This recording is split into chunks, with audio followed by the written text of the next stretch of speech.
The skies above New York City darkened at precisely 2:17 p.m. on a Tuesday afternoon, not from clouds or an impending storm, but from something else entirely, something massive that silently positioned itself between Earth and Sun. Global communications erupted in chaos. Military forces worldwide went to maximum alert, and ordinary citizens stopped whatever they were doing to stare upward, their faces illuminated by the soft blue glow now emanating from above. "It's happening," Dr. Ilara Chen whispered, watching the live feed from her office at the United Nations. As the foremost expert in theoretical xenolinguistics, she had spent her career preparing for this moment, a moment most of her colleagues had insisted would never come. The massive vessel, for it was clearly a vessel of some kind, remained stationary for exactly 1 hour, long enough to demonstrate its presence, but not so long as to provoke a military response.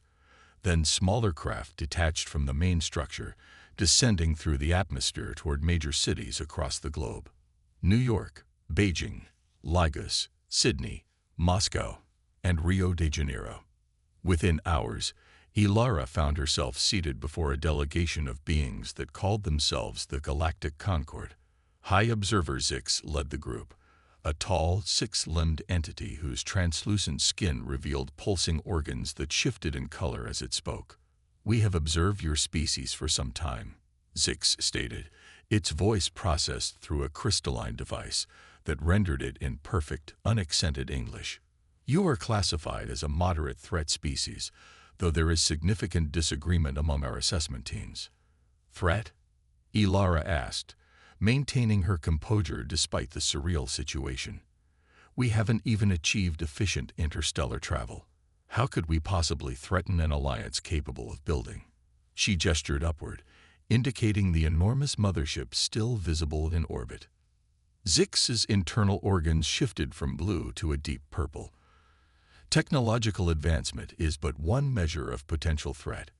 Your species presents unusual characteristics." Later that evening, after preliminary diplomatic protocols had been established, Zix requested a private meeting with Ilara. Away from recording devices and other officials, the alien seemed different, almost anxious, if such an emotion could be attributed to it. "There is something you should understand," Zix said, its skin now pulsing with a rhythm Ilara hadn't seen before. "Our most sophisticated predictive algorithms cannot model human behavior with acceptable accuracy. This is unprecedented in our encounters with intelligent species." "Is that why we're classified as a threat?" Ilara asked. "Because you can't predict us." Zix's skin briefly flashed crimson. "What cannot be predicted cannot be controlled. But there is more." It hesitated, organs now shifting to colors Ilara couldn't even name. "Our preliminary biological scans indicate anomalies in human physiology and consciousness. You appear to operate beyond your theoretical biological limitations, yet show no awareness of doing so." "I don't understand," Ilara replied. "Neither do we," Zix said quietly. "And that is what truly concerns the Concord. Humans are not merely unpredictable, you are clueless about your own nature. And in our experience across 17,000 cataloged species, nothing is more dangerous than potential without self-awareness." As Zix departed, Ilara felt a chill that had nothing to do with the room's temperature. First contact had been made, but she suddenly understood that humanity wasn't merely meeting new neighbors. We were being assessed. And something about us terrified even these advanced beings who had crossed the stars. Dr. Marcus Reed adjusted the neural interface cap on his head, trying to ignore the 3 alien scientists observing him from behind a transparent partition. The Sydney Research Facility, established just 2 weeks after first contact, hummed with activity as hundreds of human volunteers participated in the Concord's comprehensive cultural exchange. "Please focus on the pattern sequence," instructed a soft, synthesized voice as geometric shapes flashed across the screen before him. Reed complied, though his thoughts kept drifting to the peculiar incidents he'd witnessed since joining the program. Yesterday, a construction worker named Dawson had been brought in after surviving a fall from the 40th floor of a skyscraper.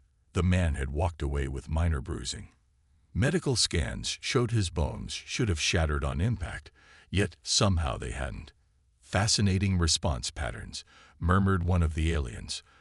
A spindly being called Nyx, whose 4 eyes continuously rotated in different directions. Subject demonstrates Category 3 intuitive quantum resolution. That can't be right, countered another alien, whose name Reed couldn't pronounce. The brain structure doesn't support such processing. Reed pretended not to hear them as the test continued. As a neurobiologist, he'd been invited to collaborate with the Concord scientists, but increasingly found himself excluded from their more sensitive discussions. The screen before him suddenly displayed a complex mathematical equation that seemed to shift and change as he looked at it. Without thinking, Reed mentally manipulated the formula, seeing the solution unfold in his mind. An alarm blared. The aliens behind the partition moved with startling speed, their appendages flying over control surfaces. "Test terminated," announced the synthesized voice. Later, in the facility's cafeteria, Reed spotted Ilara Chen, the diplomat who'd become the unofficial human liaison to the Concord. She looked exhausted, dark circles prominent under her eyes. "Dr. Chen," he called, crossing to her table. "Got a minute?" She nodded, gesturing to the empty seat across from her. "Something odd is happening here," Reed said quietly. "These tests, they're not what they claim. They're looking for something specific in us, something that frightens them." Chen sighed, glancing around before leaning forward. "They classified us as reality anchors, whatever that means. Apparently, it's extremely rare. What exactly are they testing for? I'm not entirely sure, but—" She stopped suddenly, eyes widening slightly as she stared at something over Reed's shoulder.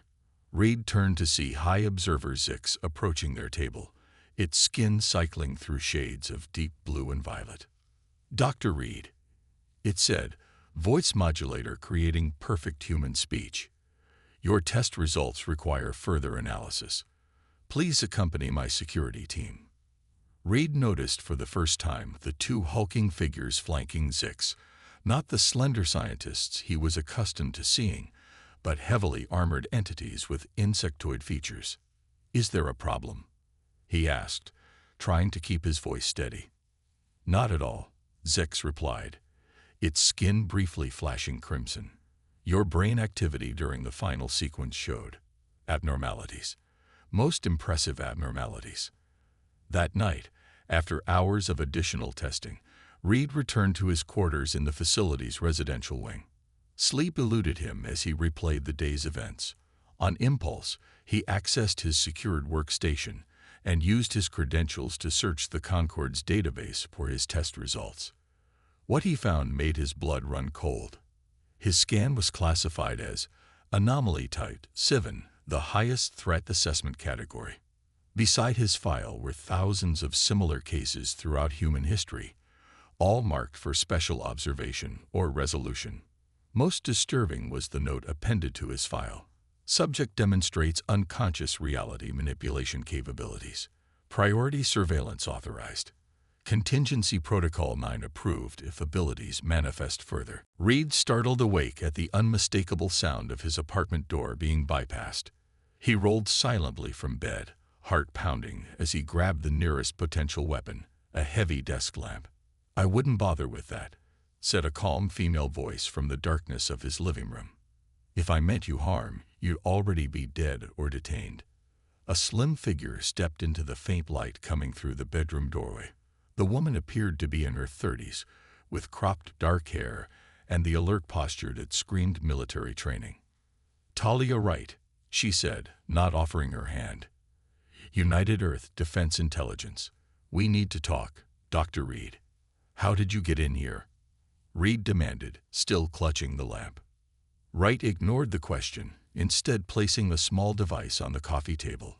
It emitted a soft hum and projected a dome of shimmering light that encased the living room. "Privacy field," she explained. "The Concorde has ears everywhere, even in your bathroom. We have about 6 minutes before they notice the destruction and investigate. What do you want?" Wright slid a tablet across the table. "This is you, yesterday during your brain scan." Reed looked down at the screen and froze. The footage showed him sitting in the testing chamber, but surrounding his body was a faint blue luminescence, an energy field pulsating in perfect rhythm with his heartbeat. "What is that?" he whispered. "They call it a reality anchor," Wright said. "Certain humans naturally generate these fields. They allow subtle manipulation of probability and physical laws within their radius." She checked her watch. 4 minutes now. "That's impossible," Reed protested. "Tell that to the construction worker who fell 40 stories and walked away. His name's Michael Dawson, by the way. Former Australian Special Forces. His field activated automatically during the fall." Wright leaned forward. "Most terrifyingly for the Concorde, humans produce these effects unconsciously." Reed stared again at the footage. "If this is real, why keep it secret from us?" "Because," Wright said grimly, "they're not afraid of what we can do. They're afraid of what we might do if we ever figure out what we're doing." She swiped to a new image on the tablet, an ancient cave painting showing humanoid figures surrounded by similar blue auras. "They've been watching us for millennia, Dr. Reed, keeping us in the dark about our own nature." A soft beep from Wright's device interrupted them. "We need to move. They've detected the privacy field." "Wait," Reed said. "How do you know all this?" Wright's expression darkened. "Because I was part of the first contact team. I saw things I wasn't supposed to see." She gestured to her eyes. "These aren't original equipment. The Concorde gave me synthetic replacements after an accident damaged my natural ones. They enhance my vision, but also allow me to see energy patterns normal humans can't perceive." She moved to the window, checking the street below. "Ever since the operation, I've been seeing these fields around certain people. Most don't know they have them." "So what do we do?" Reed asked, already moving to grab essentials.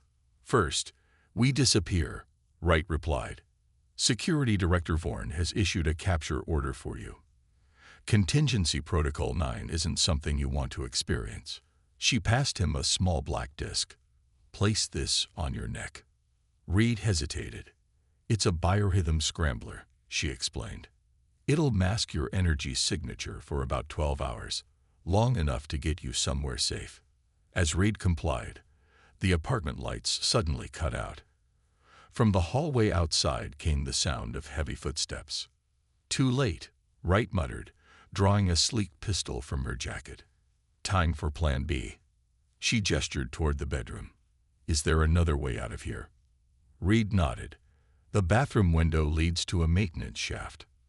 "Perfect." Wright's eyes gleamed with an unnatural blue light in the darkness. "After you, Dr. Reed. Time to show you what humans are really capable of." The maintenance shaft deposited Reed and Wright onto the roof of an adjacent building. They sprinted across it as the whine of Concorde hover drones filled the air behind them. "This way," Wright directed, leading Reed down a fire escape and into the labyrinthine alleyways of Sydney's oldest district. They dodged between late-night pedestrians, Wright navigating with practiced ease. After 20 minutes of misdirection, they slipped into an abandoned subway station sealed off during renovations. "We're clear for the moment," Wright said, checking a device on her wrist. "Transportation arrives in 6 minutes." Reed leaned against a graffiti-covered wall, struggling to process everything. "You said they've been watching us for millennia. Why? What do they want?" Wright's synthetic eyes gleamed in the dim emergency lighting. "Control. The Concorde isn't the benevolent collective they present themselves as. The elder species, particularly the Primordia, have been manipulating developing worlds for eons." A rumbling vibration interrupted them as an unmarked maglev train silently glided into the abandoned platform. "Our ride," Wright said, but as the doors opened, her expression changed. "Something's wrong." The train was empty. No driver, no passengers. Wright pushed Reed backward. "Run." The maglev car exploded in a blinding flash of energy. The concussive force threw them both against the station wall. Reed's ears rang as smoke filled the platform. Wright recovered first, pulling him to his feet. "Trap," she coughed. "They're tracking us despite the scrambler." They fled deeper into the subway tunnels, using Wright's augmented vision to navigate in near-total darkness. Eventually, they emerged through a maintenance hatch into a quiet industrial district. "Change of plans," Wright muttered, hijacking an automated delivery truck. "We need to get out of the city." Hours later, they abandoned the truck in dense bushland and continued on foot through the Australian wilderness. Dawn broke as they approached a small cabin nestled against a rocky hillside. "Who lives here?" Reed asked warily. "Dr. Marcus Saltzman," Wright replied. "Former physicist with the European Space Agency. Discovered similar truths 15 years ago and disappeared before they could silence him." The cabin door opened before they reached it. An elderly man with wild white hair and a neatly trimmed beard beckoned them inside. "Cutting it close, Wright," he said in a thick German accent. "Concorde vessels have been circling this region for hours." The interior of the cabin belied its rustic exterior. Advanced technology hummed alongside walls covered with evidence spanning centuries. Cave paintings, medieval manuscripts, Renaissance sketches, and modern classified documents, all showing the same energy patterns Reed had seen around himself in the footage. "Welcome to the truth, Dr. Reed," Saltzman said, offering him a steaming mug of tea. "Not what you expected, I imagine." "These energy patterns," Reed said, examining the wall of evidence. "They're in our historical record." Saltzman nodded. "The most dangerous human trait isn't our technology or aggression. It's our capacity for sudden evolutionary leaps in consciousness." He pointed to various historical figures depicted with halos or auras. Throughout history, individuals who began manifesting abilities were either eliminated or mythologized as miracle workers, prophets, or witches. "But why suppress us?" Reed asked. "Because of what happened to the antecessors," Saltzman replied grimly. "The civilization that came before the Concorde." He activated a holographic display showing star systems and civilization markers stretching back millions of years. "The Concorde's official history claims the antecessors ascended to a higher plane of existence," Saltzman continued. "The truth is they were destroyed after developing abilities similar to what humans naturally possess." A proximity alarm suddenly wailed. Satellite imagery showed Concorde vessels converging on their location. "Damn," Wright cursed. "They found us sooner than expected." Saltzman moved to a bookshelf and pulled a specific volume, revealing a hidden door. "Through here," he ordered. "The tunnels will take you to safety." "What about you?" Reed asked. The old physicist smiled sadly. "I'll buy you time. The knowledge must survive, Dr. Reed. Humanity deserves to know what it truly is." As Wright pulled Reed toward the tunnel entrance, Saltzman pressed a small device into his palm. "Take this to the coordinates inside. Find the awakened. They've been preparing for this moment for generations." The tunnels beneath Saltzman's cabin stretched impossibly deep, their construction unlike anything Reed had ever seen. The walls were smooth and faintly luminescent, composed of a material that felt neither like metal nor stone. "These weren't built by humans, were they?" Reed asked as they hurried through the winding passages. Wright shook her head. "Pre-Concorde structures. They exist all over Earth, hidden beneath mountains, oceans, deserts. Most governments don't even know they're there." 3 days of travel through the labyrinthine network left Reed disoriented. They emerged finally into blinding sunlight high in a mountain range he didn't recognize. "Welcome to the Urals," Wright said, gesturing toward a Soviet-era facility partially embedded in the mountainside. "One of the few places on Earth where the Concorde surveillance has blind spots." Inside, the abandoned military installation hummed with activity. People of various nationalities worked at stations filled with both human and clearly alien technology. Some wore lab coats, others military fatigues, but all moved with purpose. "What is this place?" Reed asked.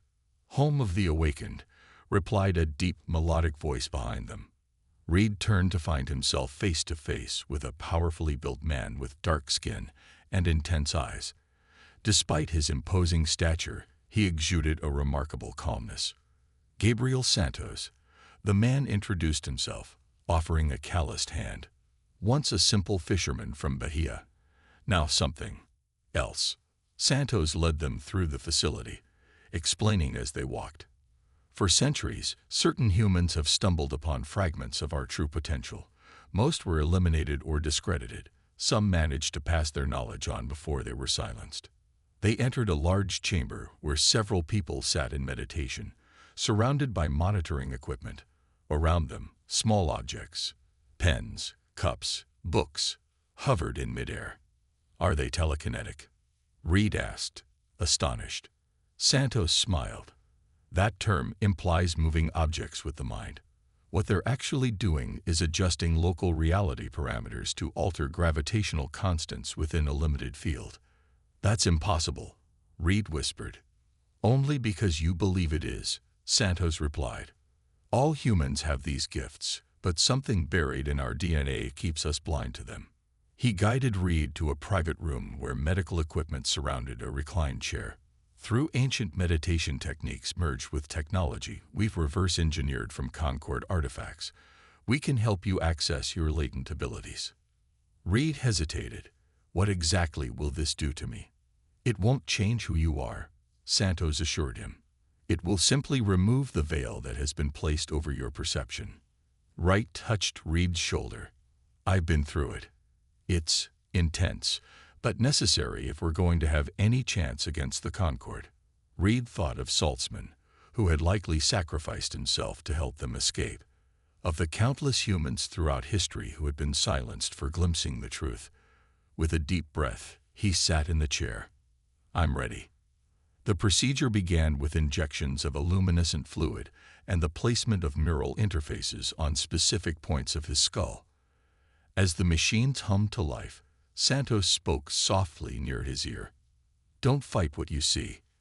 Let your consciousness expand beyond the artificial constraints placed upon it. Reed's perception began to shift. The room around him seemed to shimmer, then dissolve.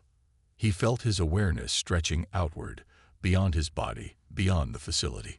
Colors he had no names for swirled in patterns that somehow conveyed meaning. Beneath the surface of everyday reality, he perceived the quantum fabric of existence itself, not as abstract mathematics, but as tangible, malleable energy. Most shocking was the realization that human consciousness wasn't limited by biology, but artificially constrained by an encoded program within their genetic makeup. For 3 days, Reed remained in this expanded state of awareness, his vital signs carefully monitored by the Awaken's medical team. During this time, he glimpsed fragments of humanity's true history, how an ancient race had feared our potential and deliberately fragmented our connection to universal consciousness. When Reed finally opened his eyes, objects around the room hovered weightlessly, responding to his thoughts. A glass of water on the nearby table froze solid, then melted, then began to boil, all without physical contact. Welcome back, Santos said with a broad smile.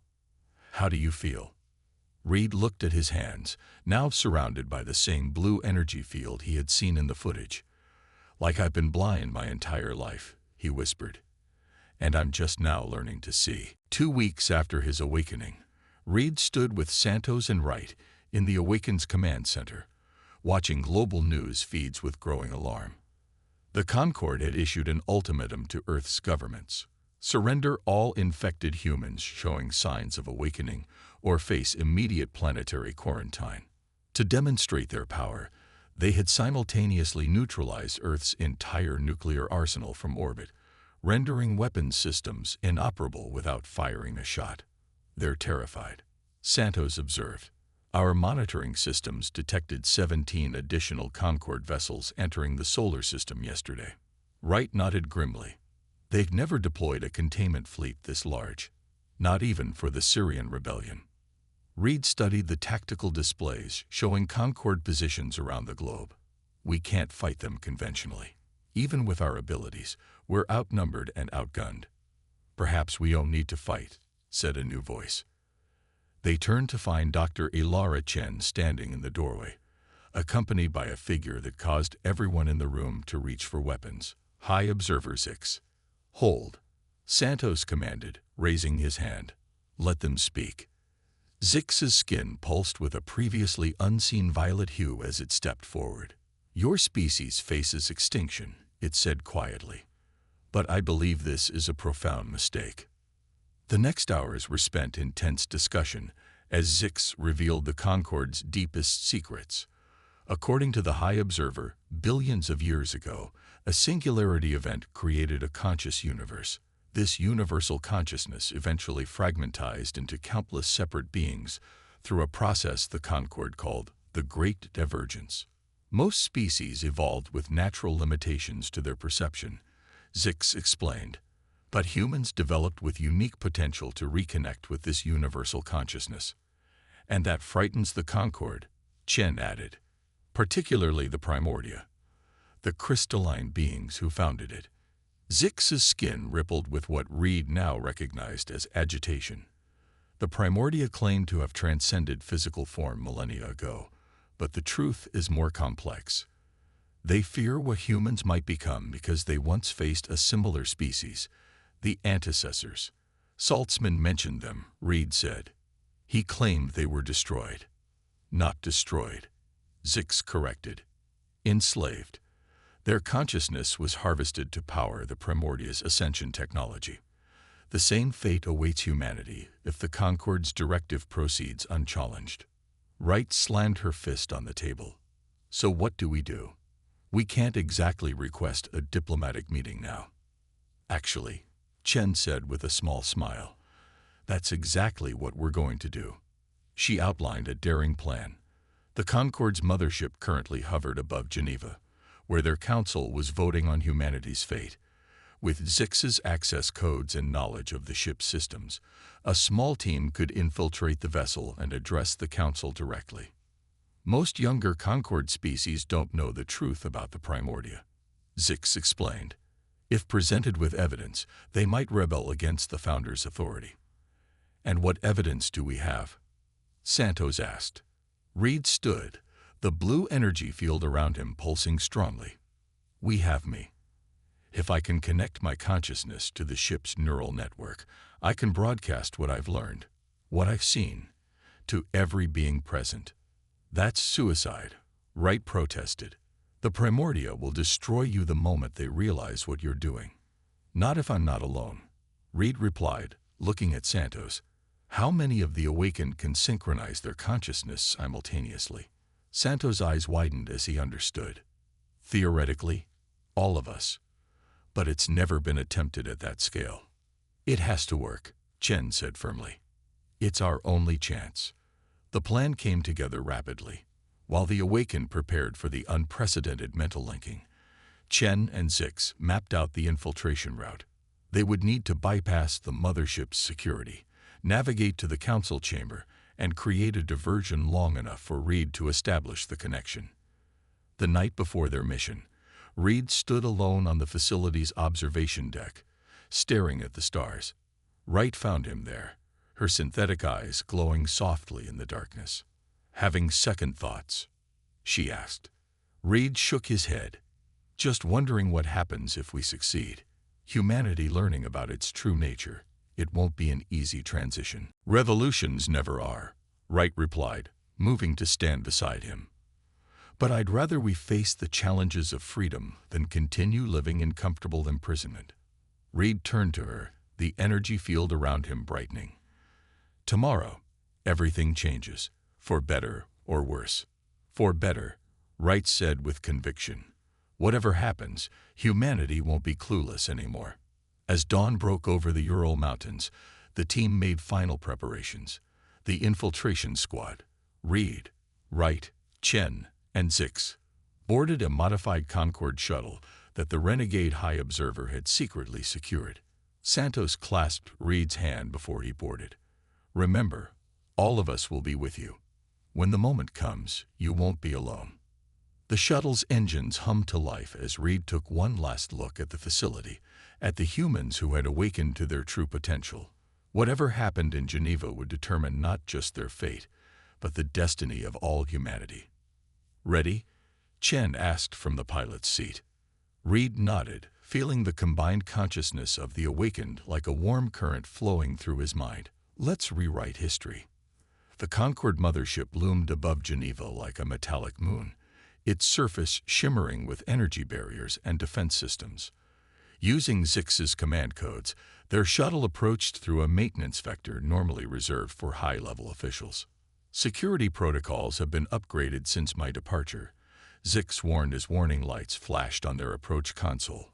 "We have been flagged for secondary verification." Chen's fingers flew over the alien controls, transmitting the modified credentials now. 10 seconds passed before the lights switched from red to blue. The massive hangar doors parted, allowing their vessel to slip inside the cavernous mothership. "We have perhaps 20 minutes before they detect the credential anomalies," Zix stated, skin pulsing with anxiety. "The council chamber is 16 levels above us." They moved swiftly through the ship's neural transport system, translucent tubes that carried them upward through the vessel's living architecture. Reed marveled at the alien technology, even as he remained acutely aware of the thousands of Concorde citizens they passed, beings of diverse forms unified under the authority of the ancient Primordia. "Can you feel them?" Wright whispered, noticing Reed's expression. He nodded. Since his awakening, his perception had expanded dramatically. The consciousness of each being they passed registered like a unique signature in his mind, some bright and curious, others muted and constrained. "They're not so different from us," he realized. "Most are just following orders, unaware of the bigger picture." Their infiltration proceeded smoothly until they reached the final security checkpoint before the council chamber. Here, their luck faltered as alarms suddenly blared throughout the section. "We've been compromised," Chen said tersely. Armored security drones descended from ceiling compartments, surrounding them with weapons charged. Behind the machines came a contingent of Concorde security forces led by a tall, crystalline being, one of the Primordia. High Observer Zix, the crystalline entity's voice resonated without visible sound production. "Your treachery is most disappointing." "Security Director Vorn," Zix acknowledged, stepping forward. "These humans come in peace to address the council." "Peace." Vorn's crystalline form shifted colors. "They come to spread contamination. The human cognitive pattern has already infected you, old friend." Reed felt something probing at his mind. Cold, ancient, merciless. The Primordia was attempting to penetrate his consciousness. "Now," Chen shouted. Wright activated a device that emitted a high-frequency pulse, temporarily disorienting the security forces. In the confusion, Reed reached out with his newly awakened abilities, creating a localized distortion in the ship's gravity field. The security drones crashed to the floor, suddenly weighing tons rather than pounds. They ran, pursued by reinforcements and the furious Primordia. As they approached the council chamber doors, Reed felt something he had been waiting for, the distant but unmistakable touch of thousands of awakened minds reaching out to him from Earth below. "They're with us," he told the others. All of them. The council chamber doors parted as Zix overrode the final security protocols. Inside, representatives from 17 civilizations turned in surprise as the unauthorized group burst into their emergency session. "This assembly is closed to outsiders," announced the Prime Adjudicator, another crystalline Primordia. "Security, remove these intruders immediately." "Wait," Chen called out. "We bring evidence of deception that affects all Concorde species." Before she could continue, Vorn entered with a squad of elite guards. "Ignore their lies. The humans are attempting to subvert Concorde governance with cognitive manipulation." Reed knew their window of opportunity was closing rapidly. Focusing his consciousness, he reached out to the ship's neural network, a living computational system that connected all parts of the vessel. As he made contact, he felt the immediate resistance of the Primordia's safeguards. Then he felt it, the collective consciousness of the awakened joining with his own, bolstering his mental strength exponentially. With their combined power flowing through him, Reed broke through the barriers. "See the truth," he projected, not speaking but broadcasting directly into the minds of everyone present. The council chamber fell silent as Reed's consciousness, amplified by thousands of awakened humans on Earth, flowed through the ship's systems. The assembled representatives of 17 civilizations experienced human existence firsthand. Our joys, sorrows, failures, and triumphs. Then came the revelation. Images of ancient primordia scientists manipulating early human DNA, installing genetic blockers to limit consciousness, suppressing humanity's natural connection to universal awareness. The evidence was irrefutable. Gene sequences artificially inserted into human DNA 200,000 years ago, carrying the unmistakable signature of primordian biotechnology. "This is heresy," Vorn shrieked, his crystalline form vibrating with rage. "The humans fabricate these images." But Reed went deeper, revealing the fate of the antecessors, not ascended but enslaved, their consciousness harvested to fuel the primordia's technology. The younger Concord species reacted with shock and horror as centuries of carefully constructed history crumbled before them. "The humans are not the threat," Zix declared to the stunned assembly. "The primordia's fear of losing control is the true danger to our collective future." The council chamber erupted in chaos as the younger species turned on their ancient leaders. Throughout the mothership, crews questioned orders as Reed's revelation spread through the neural network. At the center of it all, Reed stood with his allies, the blue energy field around him now visible to everyone present. Undeniable proof of what humanity could become when freed from its artificial constraints. "It is done," he said quietly as the uprising spread throughout the vessel. "For better or worse, the truth is out." 6 months after the Geneva Revelation, as it came to be known, Earth existed in a transformed state. The Concord had fractured, with most member species abandoning the primordia's manipulative leadership. A new interstellar alliance was slowly forming, one based on cooperation rather than control.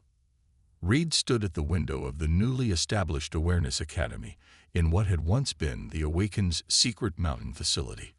Behind him, Chen and Zix were deep in discussion with representatives from 3 former Concord worlds interested in cultural exchange.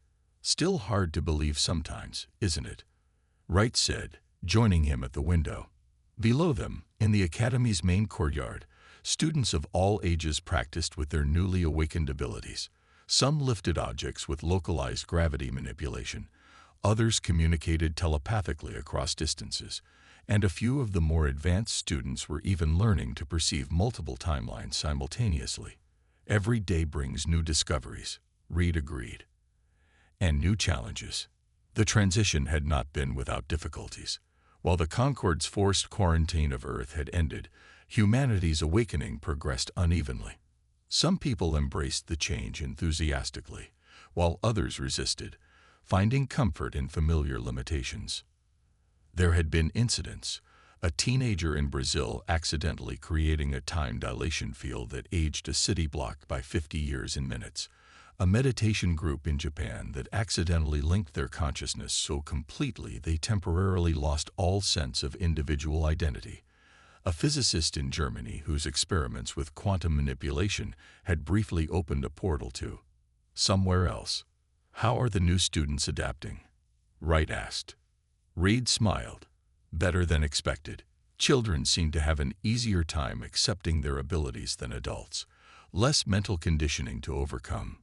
The Academy now hosted over 500 students from around the world, with satellite campuses being established on every continent. Santos oversaw the curriculum development, integrating ancient wisdom traditions with the new understanding of human potential. "Ambassador Chen requested your presence in the conference room," said a young woman approaching them. She transmitted the message directly to their minds without speaking aloud, a practice that was becoming increasingly common. Reed nodded his thanks and followed Wright through the Academy's halls. Students and instructors bowed respectfully as they passed, a gesture that still made Reed uncomfortable despite his pivotal role in humanity's transformation. In the conference room, Chen was concluding arrangements with the alien delegation. Zix, now serving as the official liaison between Earth and the former Concord worlds, stood at her side. "Ah, Dr. Reed," Chen greeted him. "Perfect timing. The Tellurian representatives have agreed to share their historical records regarding early human development. The Tellurians, insectoid beings with remarkable mathematical abilities, had been among the first to break from the primordia after the revelation. Their ancestral ships had reportedly visited Earth during humanity's earliest civilizations. "We seek atonement," the lead Tellurian explained, mandibles clicking softly. "Our ancestors knew of the primordia's genetic tampering but remained silent. Perhaps our records will help humans recover what was taken from them." After the meeting concluded, Reed joined Chen, Wright, and Zix on the Academy's observation deck. The sunset painted the mountain peaks in hues of gold and crimson. "The primordia have gone silent," Zix informed them, its skin shifting through pensive blues. "They have withdrawn to their core systems." "Will they retaliate?" Wright asked. "Eventually," Zix admitted. "They cannot accept a universe where their control is diminished. But they now face opposition from within the former Concord. It will take time for them to regroup." Chen sighed. "Time we must use wisely. The more humans who awaken safely, the stronger our position becomes." Reed's attention was drawn to the Academy's main entrance, where a school bus had arrived with new students, children from around the world who had demonstrated early signs of awakening. They filed out wide-eyed, some holding hands, others looking nervous but excited. Among them was a young girl, perhaps 8 years old, with bright eyes and an introspective expression. As Reed watched, she paused and looked directly up at the observation deck, impossible given the distance and angle, yet her eyes met his with startling precision. The energy field around her flared momentarily, stronger and more vibrant than any Reed had seen before. She smiled, then continued inside with the other children. "Did you see that?" Reed asked, but the others were deep in conversation about defense preparations. Later that evening, Reed found the girl sitting alone in the Academy's garden, staring intently at the night sky.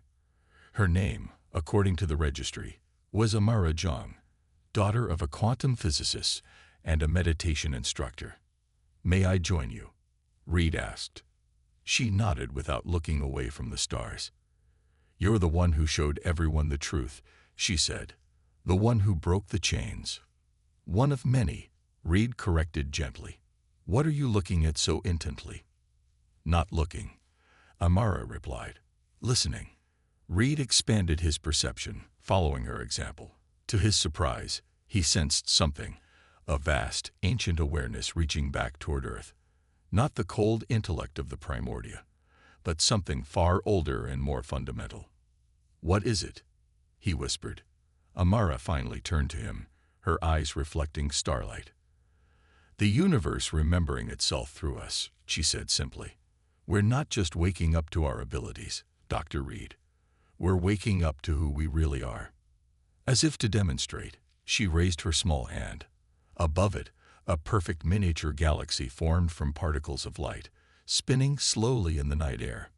Within it, tiny worlds took shape, evolved, and changed in accelerated time, a creation in microcosm. "This is just the beginning," Amara said, her voice suddenly ancient and knowing.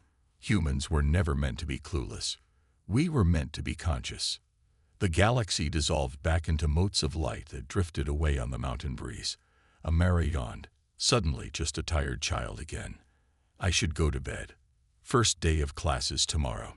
As she walked away, Reed remained in the garden, his mind reeling with possibilities.